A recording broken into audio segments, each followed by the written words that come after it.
Hello everyone, welcome to the lecture. Today we are going to discuss about types of inventories. Before we are going to discuss about the types of inventories, first of all we have to know about the inventory management. Inventory is basically working capital that is why control of inventories is very important as a part of operation management. Inventories are crucial for proper functioning of manufacturing and retailing organization. There are many types of inventories like raw materials, spare parts or consumables, work in progress and finished goods. It is not necessary that every organization needs the resources, but should work according to the needs of the requirements of the resources depending upon the what type of production is taking place. Various departments within the same production organization have a contradictory approach towards these kinds of resources. This is because of functions that are performed in various departments influence the motivation in them. For example, the sales department might need large amount of stocks of materials, and on other hands, so that the production system run very smoothly within a station. The finance department would need a minimum investment in stocks so that the funds could be used elsewhere for even better purpose to enhance the performance of the organization. There are different inventory systems that determine then when to order and how much to order. Discussing in this lecture, here the inventories are used for many different purposes and by various departments for their respective needs and requirements. But there are generally five types of inventories that are production organization should be emphasis on moment inventories, buffer inventories, anticipation inventories, decoupling inventories, cycle inventories. First, coming to the moment inventories, in these moment inventories are everyday resources are being transported to the industries and putting them to use by production organization through various modes of transportation. For example, if we transport any goods from one place to another place, while traveling that goods or while transporting that good, it might not be used in any way. It not be used in the production or it not be useful to the customers. Just it is a traveling. The type of inventories are called as the moment inventories. These are also called as pipeline inventories or transit inventories. This is basically dealt with the transporting the resources from source to the destination. For example, we take in the coal is transported from coal fields to an industrial township by trains. Then the coal, while being transported, will not be able to provide any service to the customers for power generation or for burning furnaces, etc. It means here we are transporting the coal from the coal fields by using some trains or by using some goods vehicles. While we are transporting that coal from the coal field, it might not be used in anywhere. Simply we are transporting it. It means here it was not useful to anywhere. Why? Because it was in under journey. So that these type of inventories are called as the moment inventories. Next, coming to the second inventory, that is buffer inventory. It is very important inventory condition in the types of inventories. Here these inventories are basically kept for future needs for the organization in stock, because there may a case when more inventories would be needed, and therefore every organization keeps an average amount of inventories in stock so that the organization can utilize those inventories in stock, so that the organization can utilize those resources efficiently and effectively without any delay. It means here, for example, if we suppose if we take any one goods or if we take any one product manufacturing, while we are manufacturing that item, we are considering the stock, we are considering the balance of that work material, so that we are planning that stocks, how much stock is required and what is the stock is required. So here we are keeping the inventory for the future work, for future product we are keeping the inventory. That is we maintain the stock for that process, that is called as the buffer inventory. Next, here this mainly calls for uncertainty in demand, as every organization would need the required amount of stock, but what would happen when the stock runs out? so everything would stop, mainly the production. So it is very important. It is very important that excess amount of resources should be kept in stock. Similarly, the average time for delivery, that is the time between placing the order of resources and receiving those orders and getting them ready for use in stock, technically known as a lead time. Here the idea of keeping buffer stocks is to enhance the level of providing customer services and gradually reducing the number of stock outs and back orders. So stock out is something when the stock runs out and the needs of customers are not being able to fulfilled, but in some situations back ordering is possible, that is back order is possible, that is, while in other it is not as it looks, because the demand might be lost forever, which leads to temporary or permanent losses of customers goodwill. So it is very important to keep buffer stocks, as demand may arise at any point of time. If it means the simply we are going to discuss about this buffer inventory, means for example, if we take any order from the customer, the customers might be know about their product and their demand, so that according to their demand they give the order to the manufacturer. So based on the customer's need, we are going to produce, or we are going to prepare the items. For that requirement, according to the requirement, we have to maintain the stock. So the maintenance of the stock was deals with the buffer stock. It is a important term. Next, coming to the another one, anticipation inventories. In this, anticipation inventories are put under scrutiny for future demands, so that when the time arrives, the supply of products flow rapidly, like producing raincoats before the rainy season, creating crackers before Diwali, etc. For example, the idea is under this is to smoothen the flow of production process for longer time, or an iterative scale instead of operating with excess overtime in a particular period, and then keeping the system idle for long, or even shut down the system because of unnecessary demand for another period. Here we are taking the example, that is the crackers for before the Deepavali. Here we are preparing or producing the crackers in few times or few days. After few days we are going to stop the production.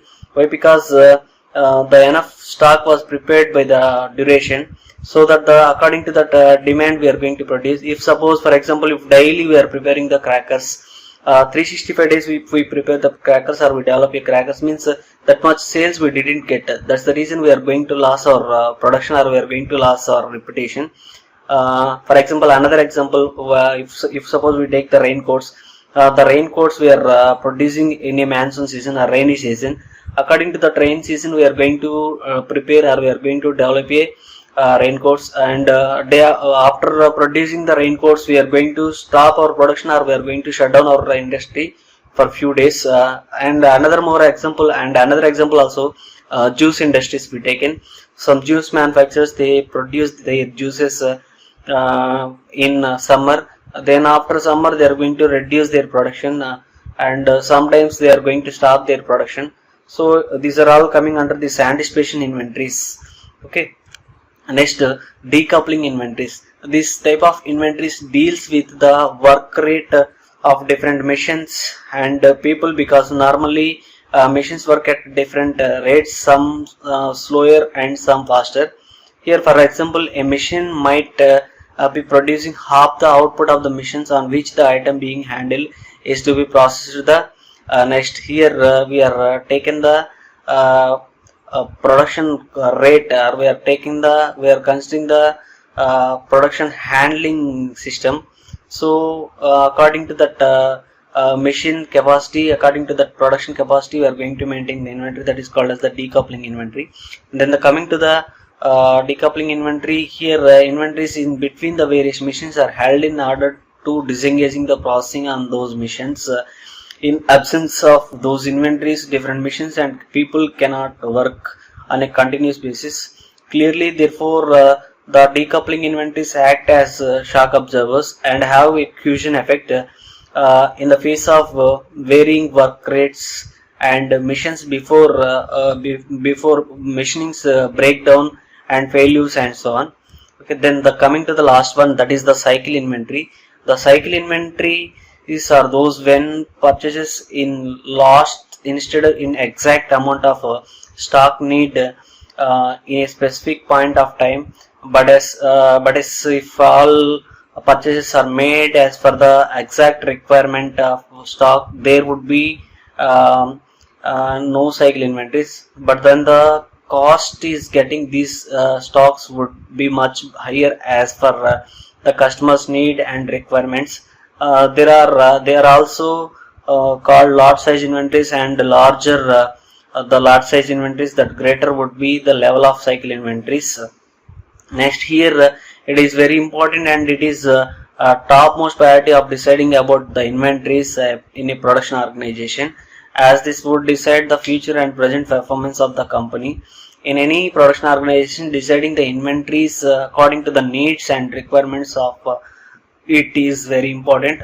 This can enhance the performance or bringing home the efficiency. Okay, next coming to the inventory decisions. In these inventory decisions, specific things any production manager should keep in mind before making the decisions. Without knowing the knowledge, or without knowing the information about that product, or without knowing the information about that manufacturing, we can't take any decisions. Those decisions are we are classifying into different manners. First one is how much to order.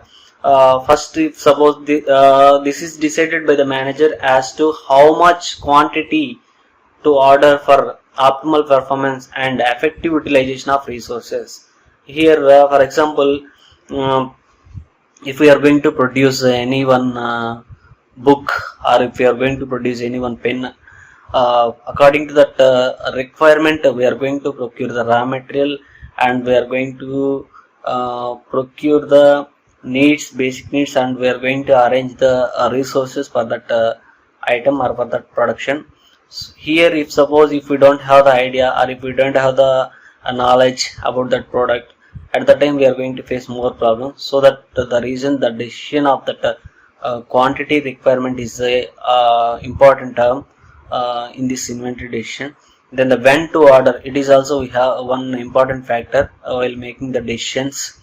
This is the most important aspect that the managers should emphasize on, because this would decide when should the products be ordered. Next, how much stock should be kept in safety. So this indicates how much quantity should be taken under consideration, so that the stock can be used safely in the future without any hesitation. So these three are the important inventory decisions. Next, coming to the inventory cost. For deciding the best suitable inventory policy, the topmost criteria used in the cost function, that is we are calculating, or that we are comprising into 4 categories. Those are, first one is purchase cost, and second one is ordering cost, and third one is carrying cost, fourth one is stock out cost. First, coming to the purchase cost. In this purchase cost, basically the nominal cost of an inventory. It is the cost incurred in buying from the outside sources, and it would be known as production cost. If the items are produced within the organization, the cost is constant for a unit, but may vary according to the quantity purchased increases or decreases.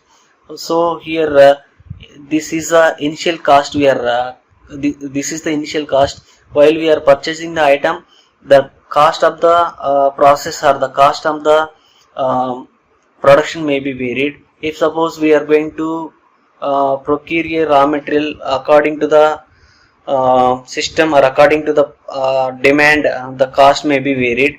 So here the cost is constant for a unit, but may vary to the quantity purchased. It means here, if suppose we are taking the raw material, if the raw material like aluminum alloy we considered, the aluminum alloy cost is 750 rupees. The cost, it may not be varied while we are purchasing the aluminum alloys. If suppose we are going to give the order 5 numbers, The order, based on the order, the cost may be varied. That is called as the purchasing cost. The cost may be varied based on the increasing and decreasing of the orders. So for example, the unit price is rupees 20 for up to 100 units and 19.50 paisa. For more than 100 units, the cost may be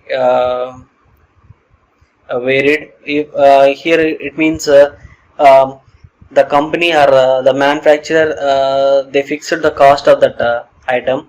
If we suppose if we purchase 100 units, they will give that the unit price is 20 rupees.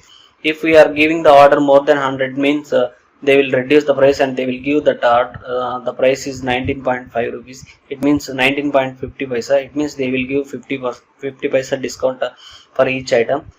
This is called as the purchasing cost. If a unit cost is constant, the control divisions would not have any effect, because whether all the requirements are produced just once or made in installments, the total amount of money involved would be the same. Next, coming to the second one, the ordering cost. It is also called as the setup cost. This occurs whenever the stock replenishes. It means it associates with the processing and changing the purchased order, transportation and inspection for quality. It is also called procurement cost. The parallel of ordering cost when the units are produced within the organization is the setup cost.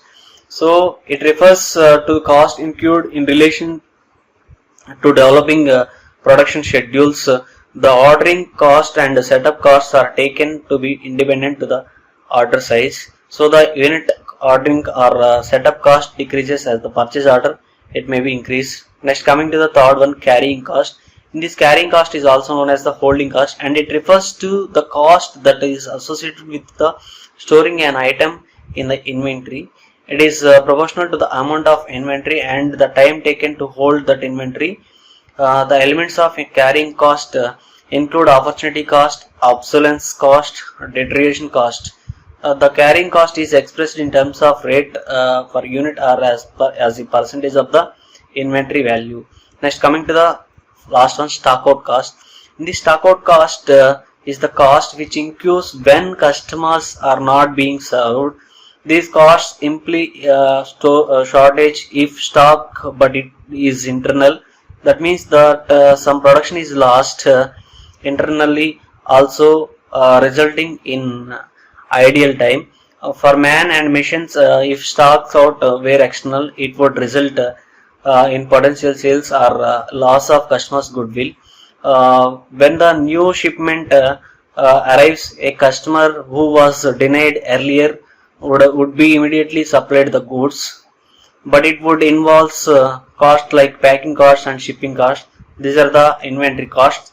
Okay, so far we discussed about types of inventories. The types of inventories are we have the four types. One is the moment inventories, second one is buffer inventories, third one is anticipation inventories, fourth one is decoupling inventory, and fifth one is cycle inventory.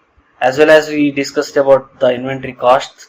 Those are purchase cost, ordering cost, and third one is capital cost, and third one is carrying cost, and fourth one is stock out cost. These are the terms we discussed in this lecture. Thank you.